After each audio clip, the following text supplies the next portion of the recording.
DRJ Kids.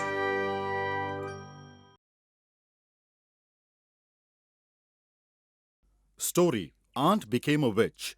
There was a village called Ratanpur, where brother and sister named Radha and Mangal lived. They were poor, but they used to love each other a lot. Mangal used to work in the landlord's field. This was the only mean to earn livelihood for both of them. After a few days with a lot of struggle, Mangal arranges Radha's marriage. A few days later of Radha's departure. Brother, now even you should get married. You are alone now. All right, as you say. A few days later, Mangal also gets married. But his wife Kusum is not good by nature. She used to fight all the time. A few years later, each of the siblings has 2 children. One day Mangal falls ill.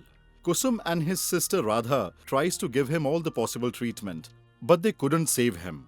After his demise, they were really shattered. A mountain of sorrow collapses on Kusum. Bhabhi, don't worry at all. I am with you. You can come to my house with me. We will stay together. Then Radha and her bhabhi start living together. As the days goes by, Kusum begins to show her true nature. She doesn't do any work, neither lets her children do any work. She used to always relax while Radha was toiling all day long. Gopal notices all of this. Radha, I see that you work all the time and your bhabhi just sits and eats. Ask her to help you in the household chores. Oh no. There is no such thing. She also works with me. One day Radha asks her bhabhi to fetch vegetables from a nearby market. Her bhabhi was talking to herself while walking on the road, when suddenly a truck came and hit her hard. She dies then and there, after which she became a witch. Here Radha was waiting for her.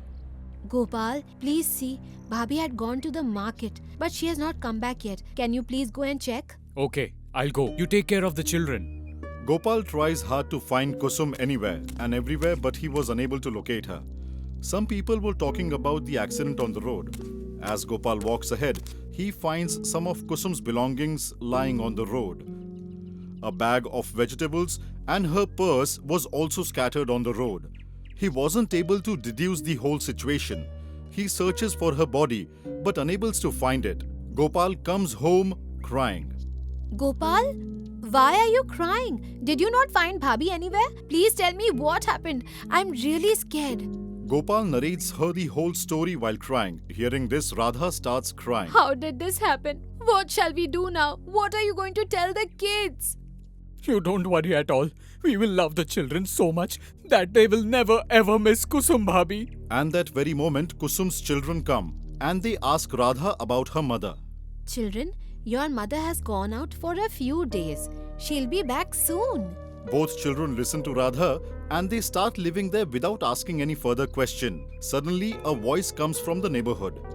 I don't know why I've been hearing some strange noises around Radha's house for a few days now. Yesterday I even saw a shadow. Hearing this, Radha goes out and asks them about the shadow. What are you talking about? What did you see? What kind of noise did you hear from my house? Sister Radha, what I am saying is absolutely true. I have always wanted to tell you this, but due to fear I didn't come to your place.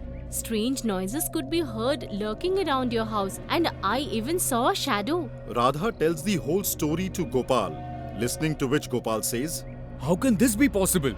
What are you talking about? Just go and sleep. At midnight, Radha hears some strange noises. So she comes out of her house and she looks around. Who is that? Then again she hears that strange sound and she runs back to her house in fear. In the morning, Radha tells Gopal all of this again, but Gopal doesn't believe it and he leaves for his work.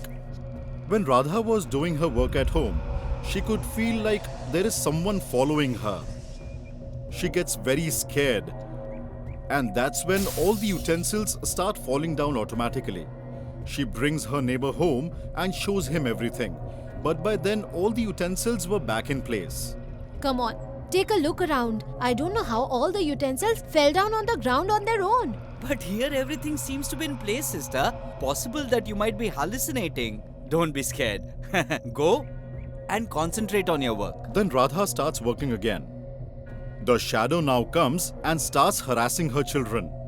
Hey Moni, where is my backpack?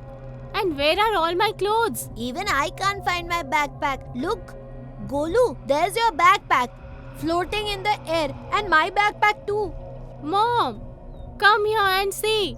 Radha comes and sees that both their backpacks are floating in the air. Also, Golu's clothes are burning outside the house. Mom, my clothes are burning. What's going on? Who is doing this with us? What will I wear now? Believe it or not, it is Kusum's spirit which is harassing all of us. What? Our aunt has turned into a witch now? Auntie, please don't scare us. Please leave us alone. What have we done to you? Please leave us. Let your father come home. We shall find a solution after that. When Gopal comes home from work, Radha tells him everything. Gopal is unable to decide what to do in this situation. Radha asks Gopal to bring an exorcist home. As soon as he comes home, the witch frightens him and makes him run for his life. Now Radha and Gopal don't know what to do next. Radha, I have no idea what to do now. Let us wait for tonight. Tomorrow morning I shall ask the neighbors and find a solution for this. The next morning, Kusum's children who were living with Gopal, they are playing in the fields of the village. The fields were covered with mounds of wheat, which catches fire, and the children get stuck in that. When Radha finds out about this, Gopal and Radha, without caring about their life, rush to save them, and they jump into that fire. Somehow they were able to save the life of those children. When the witch watches all of this, she regrets her mistake. She comes forward and apologizes to the two of them and leaves, realizing that they will take care of their children just like their own children.